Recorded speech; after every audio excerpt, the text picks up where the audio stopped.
Hey, I'm Grant with Grant's Game Rex, and welcome back to my monthly video on the best games coming to retail.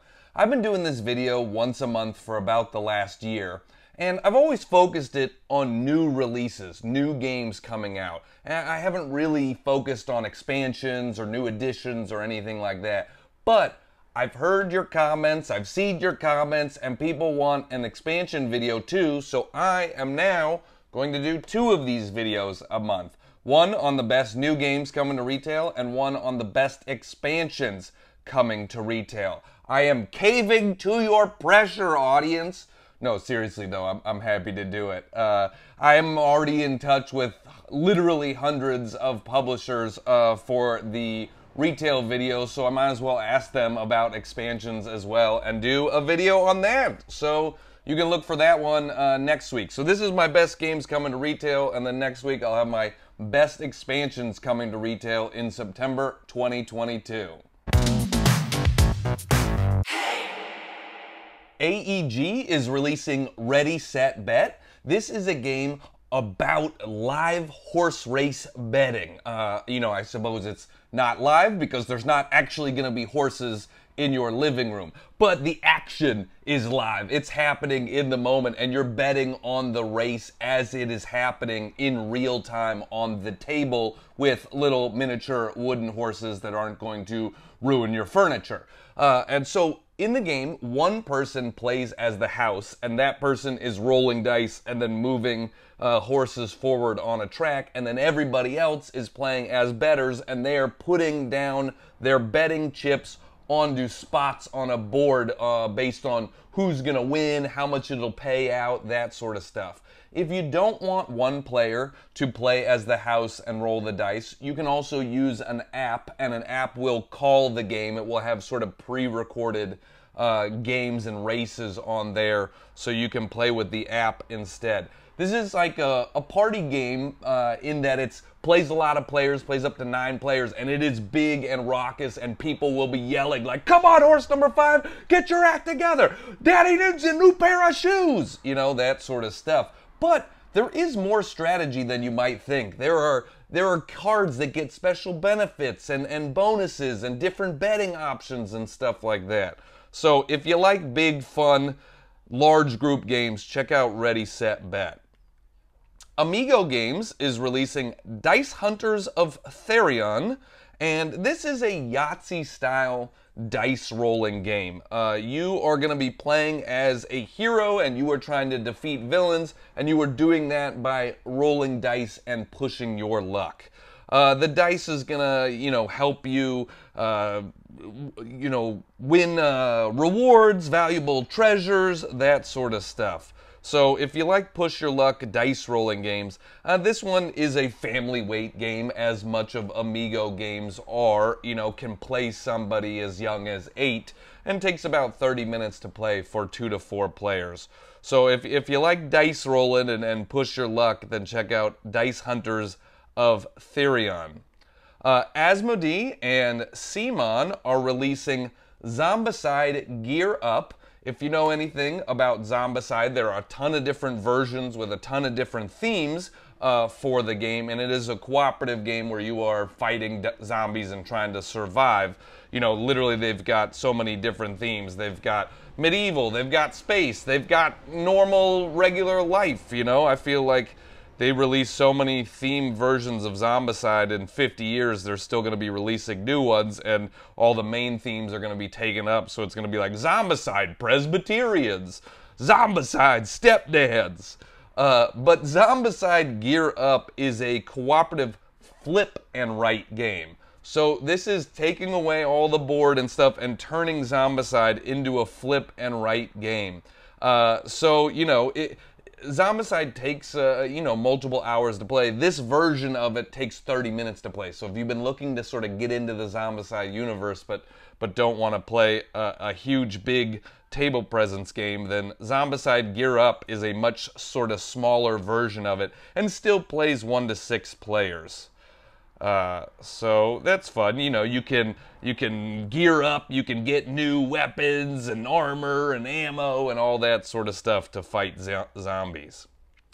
Asmodee, in cooperation with Helvetique, is releasing K3. This is an abstract dexterity game, but it's not just... No, I should take that back. It's not a dexterity game. I don't know why I say it. It's got big chunky blocks, so you might think it's a dexterity game, but it's really just an abstract sort of planning game. The theme is that you are trying to climb the mountain K3, which is one of the hardest mountains to climb. And you are stacking blocks, but you have to fit certain patterns. You know, the color of the block you put on the next row has to match one of the blocks below it on the previous row of blocks. And so you are stacking blocks, and as soon as you can't play a block because you don't have the right things in your own player pool and you haven't made the right pathway, then you're out of the game. So, you know, it takes 15 minutes to play, and it's all about stacking those sort of big chunky blocks. You know, if this is another family weight game, so if you want sort of a family weight, you know, fun table presence, you're creating a mountain, then check out K3. Asmodee, in cooperation with Super Meeples, is releasing Virtu to retail this month. This is a big, heavy Euro game. And when I say, you know, heavy, right now its complexity rating on BGG is about a 4. So it's definitely a complex game, and it will take you multiple hours to play. Thematically, it takes place during the Italian Renaissance, and each player embodies one of the powerful Italian cities of the time and is trying to make it more powerful than all the others through Virtu, the ability to accomplish great things through a strong state. And so if you like you know, a Euro game, then this one looks pretty cool. The foundation of the game is wheel building. You are creating a wheel of actions on your personal player board, and that has unique arrangements compared to all other players, and you have a different set of starting family cards. So there's a lot of asymmetry to the game and a lot of replayability, I think, depending on what you're going for. The main game plays 3 to 5 players, but there is a 2-player mode that plays differently from the 3 to 5 player mode. So yeah, that one is coming out. Create a Wheel of Actions. Asmodee, in cooperation with Mandu Games, is releasing to Monster. So we're going the opposite direction. We just had a big Euro complex game, and this one is a game for kids. I try to have all different types of games in this video. I want different people to find different things that they'll enjoy. So, you know, sometimes you have back-to-back opposite ends of the spectrum. Box Monster is, like I said, this game plays like 6-year-old and up, they say, but I'm sure you can play it even younger. The box has holes in every side of the box, and you are literally reaching your hand through into the box. You can't see what you're grabbing, and you are grabbing something, and you're trying to grab the same thing as another player. So it is cooperative, and so you're trying to just feel around in the box and pull something out, and you're you know, trying to match cards and things like that. So, you know, if you want a silly game, you know, it's Halloween season coming up. People are used to reaching into things where they don't know what it's gonna be. Ooh, eyeballs. No, it's peeled grapes. But, you know, this kind of has that same feel to that. And we do have Halloween coming up soon. Bezier Games is releasing to retail this month Cat in a Box. So I will say Cat in a Box at both Origins Game Fair and GenCon, which happened in June and August respectively. Cat in the Box was one of the talks of the convention at both of those conventions, and rightfully so. It is really interesting and unique. It's a trick-taking game, but it is a trick-taking game where all of the cards that you play don't have a color when you play them. You assign them a color as you play them, and then there is an area control aspect where you are placing cubes down and trying to create areas of, you know, cubes string together of the same color and stuff. And so it's very, very interesting. I love that people are doing unique things with trick-taking these days. You know, when I was growing up, you know, trick-taking, I played trick-taking card games all the time. Oh Hell, Euchre, things like that. And then nobody made any trick-taking games for a while. And then with the Crew that came out a few years ago, now there's like this real explosion in trick-taking games, and people are finding cool ways to do different stuff with it. And Cat in the Box is no different. It is a really interesting, unique look at trick-taking where the cards you play don't have a color when you play it. Fantasy Flight Games is releasing Twilight Inscription. This is another fairly heavy roll and write, which is a new thing that we're seeing more these days too. I feel like roll and writes were always pretty light until the last couple of years, and now people are like, we're gonna give you all of the options. We're gonna break your brain with all of the choices in this roll and write. And Twilight Inscription is another one of those types of games. So this is in the Twilight Imperium universe, but it is a more digestible version. You know, Twilight Imperium obviously has a lot of fans, but it also has a lot of people that won't play it because it takes 8 hours and, you know, it takes the entire room to play in, pretty much. So Twilight Inscription is a 2-hour version of Twilight Imperium in a roll and write form. It is still fairly complex, you know, this has a lot going on. It is not just a game you can teach to your mother unless your mother is super into board games. But when I say that, I think of my mom, who would be very mad at me for making her play this. And like Twilight Imperium, Twilight Inscription plays 1 to 8 players, and, you know, again, tons of different options, heavier roll and write game out there and set in the Twilight Imperium universe. Flat River Group, along in cooperation with Synapsis Games, is releasing Draw the Line. This is a drawing party game, and one of the interesting things is you're basically drawing a word via like connect the dots. You remember those old connect the dots things where you're doing something and then it, you know, when you pulled it, it shows an image? Well, Draw the Line is a connect the dot game, but you are connecting the dots, and instead of dots, they're essentially like emojis. Imagine like they're just images, they're icons, and then you are trying to act out the icons to get your partner to guess which icons they're doing, and then also draw the pattern that you've drawn. So, you know, silly acting out drawing game. It's a team game, and, you know, I don't think that there's enough team games out there. Team games, there's not a ton of team games, but this is a team game. You know, if you like silly, fun, get up, stand up, and do things, then check out Draw the Line. Flat River Group and Sit Down Games are releasing Fairy Lights.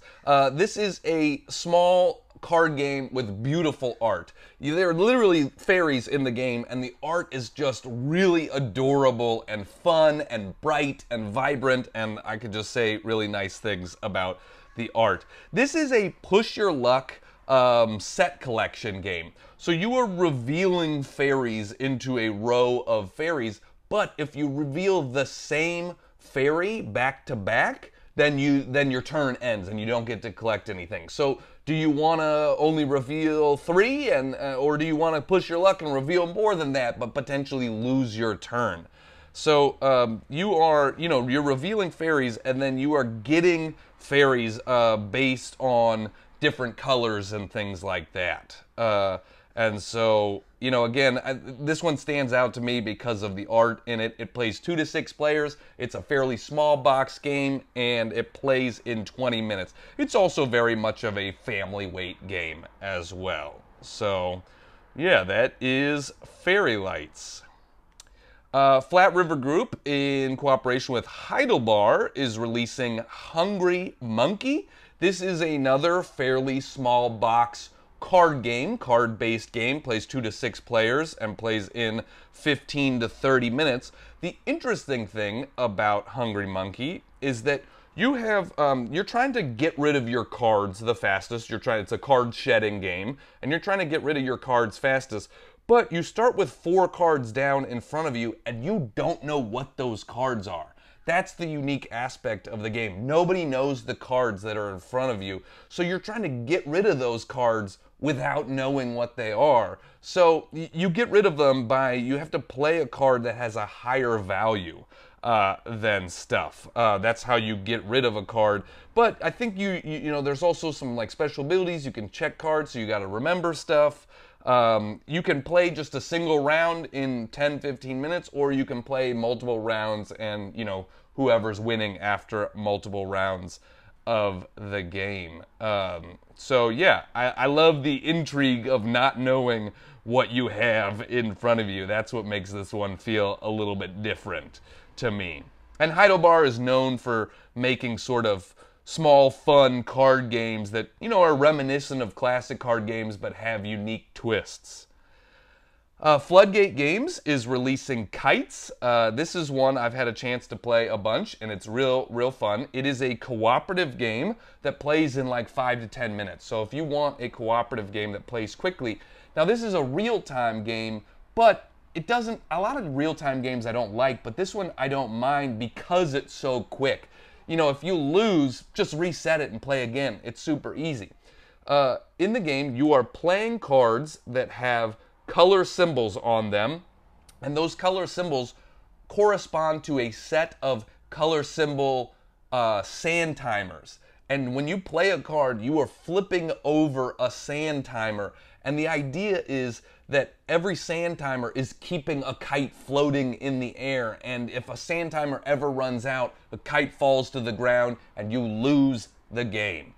So you are, it's a very social game. You are talking the entire time. You know, even when it's not your turn, you're essentially being like, hey, you gotta play white. Can you play white? White's gonna run out. Okay, then we need purple, we need purple, we need purple. We're okay on yellow. Nobody play yellow. I can get yellow when it comes back around to my turn. So can anybody play orange? Can anybody play orange? Okay. Now nobody play orange now. We're okay on orange for a while. You know, it's like that. If you're not talking the whole time, you're gonna lose. And so if you want like a very social, fast, real-time game, check out Kites.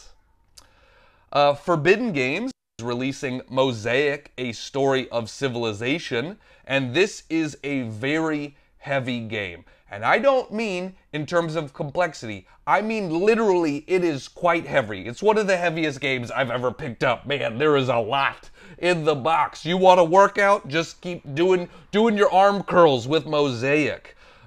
This is, it's actually, you know, not as crazy heavy in complexity. I mean, it's not simple, but it's like a 3 on BGG. So, you know, it's a medium weight game, but there's a lot going on in it. It is a card drafting, engine building civilization game. And I love both card drafting and engine building, so that's why this one really stood out to me. It's from designer Glenn Drover, who's designed a lot of great games like Raccoon Tycoon and Age of Empires 3, The Age of Discovery, and other things. Mosaic has a lot of action selection in it, so you can perform one of 7 actions and acquire components. And the production value is really cool. You know, definitely takes up a lot of table space, and there's a lot in the game, but it's not crazy hard to wrap your head around. So that is Mosaic, A Story of Civilization. Gale Force 9 is releasing Starfinder, Pirates of Skydock.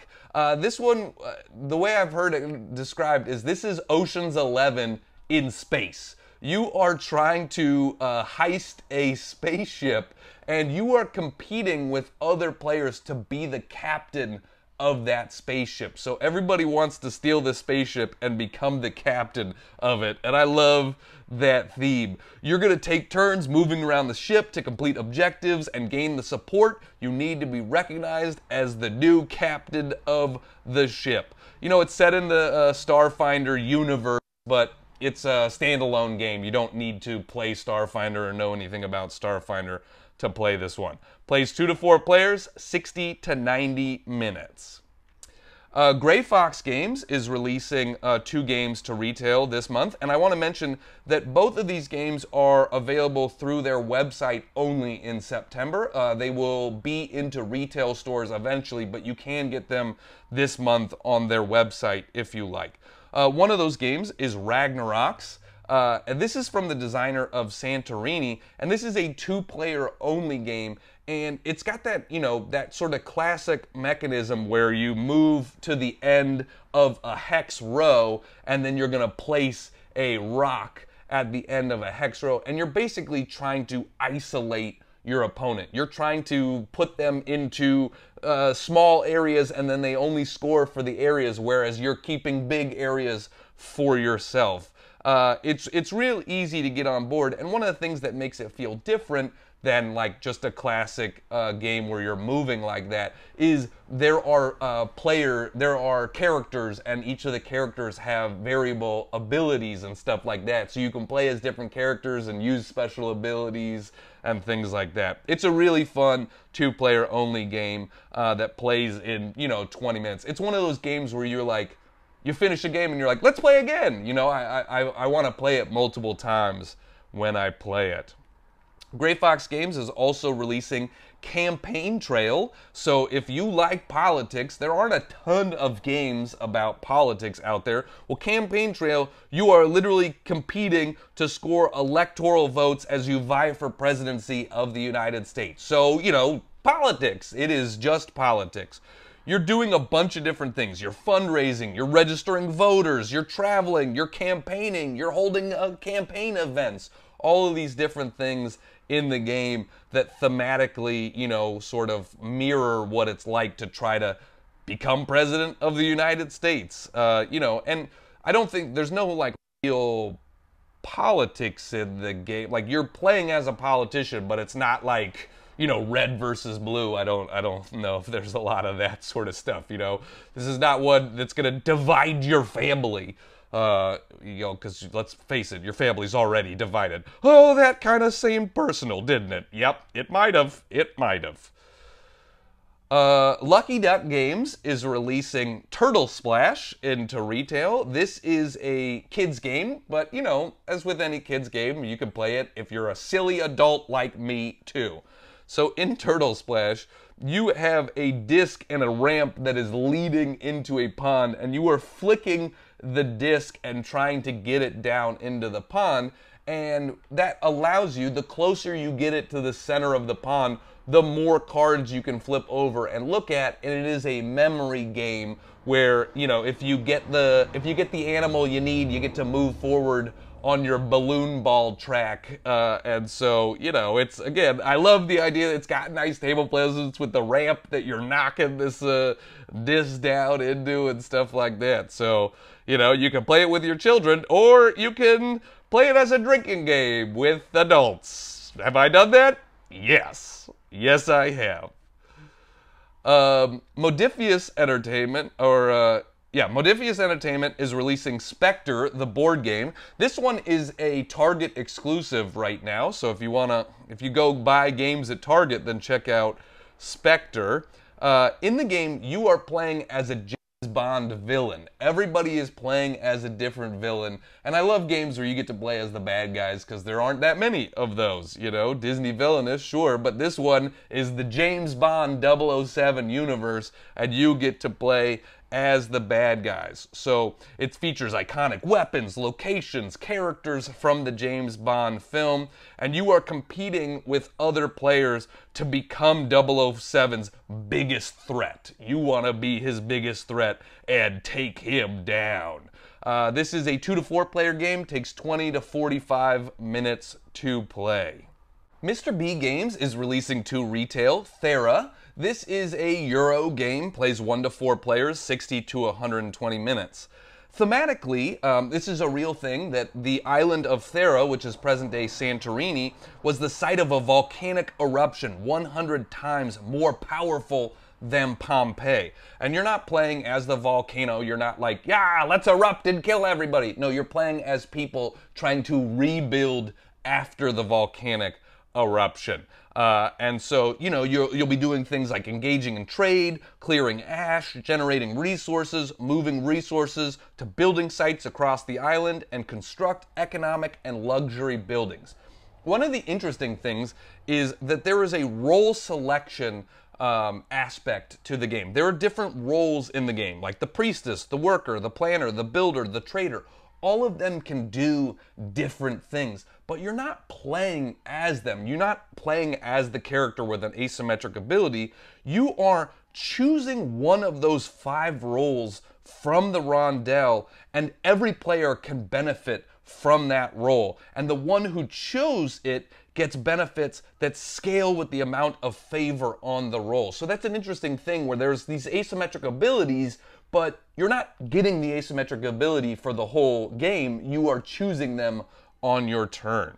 So that is Thera. Red Raven Games is releasing Nightfall. This is a somewhat of a lighter game than some of the other ones they've released. You know, this is a 1 to 6 player, 45 to 60 minute game.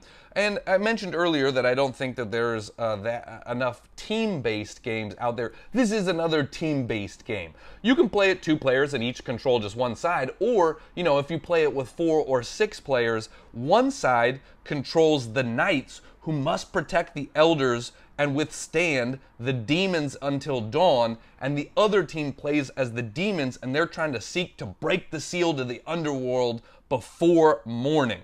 There's an asymmetric aspect to the game, so on your team, different players will get different roles and abilities on the team.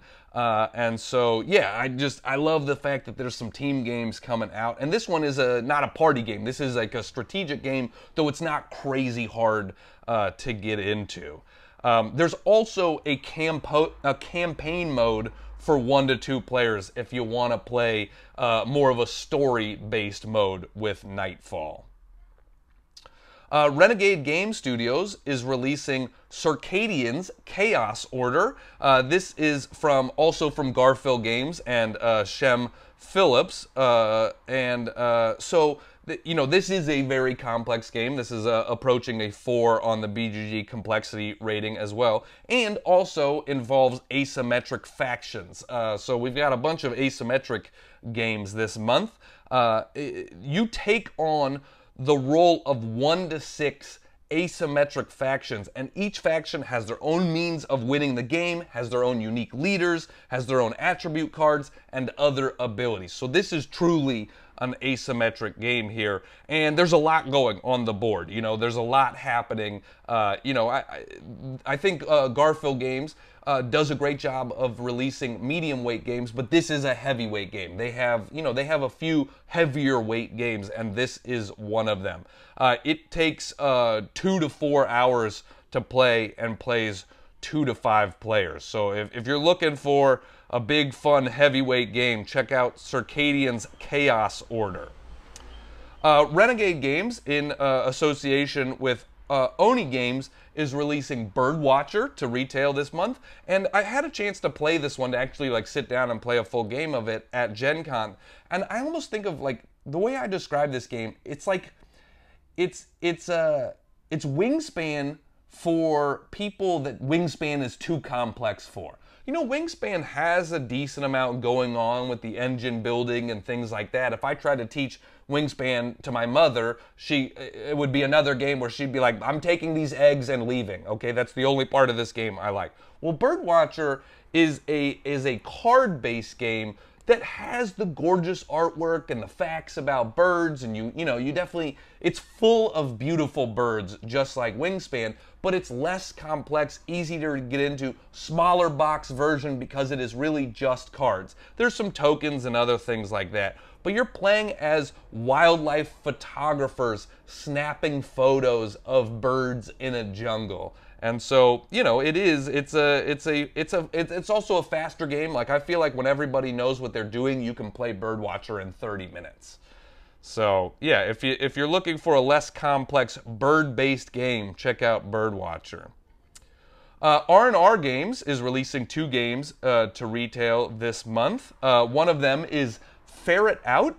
This is a social deduction party game where players are trying to uncover the lone weasel mingling among ferrets.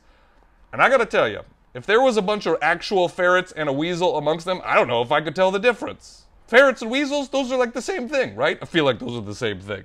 But they're not. Not in this game, and not in real life either, just in my brain. So in this game, you are the difference, the trick of this game is, you know, there are other games where you are trying to uncover the lone person in a group of people, but the difference of this one is no one knows who they are. The ferrets don't know who they are. The weasel doesn't know who they are. Nobody knows who they are. So everybody has a hidden word, and they're going to say a clue, and they are looking for patterns. Okay, we've all kind of said clues that are similar, and that person said a clue that was weird, and so that person must be the weasel. But, you know, if they can catch on, they can blend in and stuff like that. So it's kind of like the chameleon, but you don't know when you're the chameleon. You know, that's what Ferret Out is. So if you like social deduction party games, check it out. R&R Games is also releasing Bug Off. This is a family weight sort of kids game. This is a push your luck set collecting game where you are trying to add bugs to your collection, but you're trying to do it before nets arrive and capture the bugs. So you can keep, like, you know, showing bugs in a row and try to take some, but if you reveal a net one, then you're gonna lose a bunch of stuff and you don't get them. So if you know, this one is another one, you know, plays probably 7 and up, 8 and up, plays in 15 to 30 minutes, 2 to 5 players, and it's got the fun theme of bugs. Little kids love bugs. I don't know why. Adults don't like bugs. We run away from bugs, but kids are like, give me that bug. So, all right. And then Stoneblade Entertainment is releasing SolForge Fusion. This is an interesting game. This is from Richard Garfield and Justin Gary together, who are very, you know, famous game designers from things like Magic the Gathering and stuff like that. This has that sort of Magic the Gathering feel in the sense that it is a 2-player game. It's meant as a 2-player only game, though you can play it in teams and play 4 players, but it's meant as a 2-player game. And you are playing cards and trying to battle the other player's cards. So similar to Magic the Gathering. But one of the interesting things of this, they used an AI and an algorithm to create the decks. And so literally every single deck of this is different. There will never be the same deck twice in SolForge Fusion. So you can buy the base game, you know, there's like a starter core set, but then you can buy, as with like Magic and things like that, you can buy more cards and more stuff, and every time you buy a pack, every time you buy anything for this game, it will be the only one of those that exists in the world. So that is pretty awesome. It is a deck, it is like a, you know, like I said, it is a 2-player battle game, and you know, it plays in 30 to 60 minutes, and so I just think it's really cool that you get something super unique when you play SolForge Fusion. Yeah, that's what I got for the month. Those are the best games coming to retail. Now, you might imagine that there are more games coming out than I can really cover in this video. I try to keep it to about 25 games without going over, because otherwise this video would be an hour long, and I don't think anybody wants that. And so I try to keep it to 25 games and, you know, close to 30 minutes if I can. But there are always more games coming out than that. And September is quite a large month for retail releases, because a lot of the things that previewed at the summer convention season are now hitting retail. And so I'll go through just really quickly here some of the other ones that are coming out that I don't have time to talk about a bunch, but you know, maybe something here piques your interest. So Amigo Games is releasing Saboteur: The Dark Cave, a new version standalone game in the Saboteur line. Ludonate is releasing 1001 Islands, a new Bruno Cathala tile-laying game. Asmodee is releasing Bezer Wizard, which is a European trivia game that has blown up on TikTok and stuff, but is finally coming to North America. Dr. Finn's Games is releasing the Little Flower Shop dice game. Gale Force 9 is releasing Firefly Misbehaving, set in the Firefly universe. Grand Gamers Guild is releasing Aldabas. Everything Epic Games is releasing the Librarians adventure card game based on the Librarians TV show and movies. Synapsis Games is releasing Beta. Synapses Games is also releasing Quaddle, the card game, a card game version of Quaddle. Heidelbar is releasing Sweet and Spicy. This is a family weight version of their game Spicy. Hachette is releasing the party game Oh Really? Mr. B Games is releasing Thunder Rolls, a racing game. Play All Day Games is releasing Call of the Wild, a fun party game. Steve Jackson Games is releasing Munchkin Batman. And Stronghold Games is releasing Dulce. So that's it. Like I said, next week, I will be releasing a Best Expansions Coming to Retail in September video. So check that out next week. And thank you guys so much for joining me. I'm happy to do these videos, and I appreciate you watching and subscribing and sharing them. And I'm glad people find these videos useful. Yay, we're doing it together.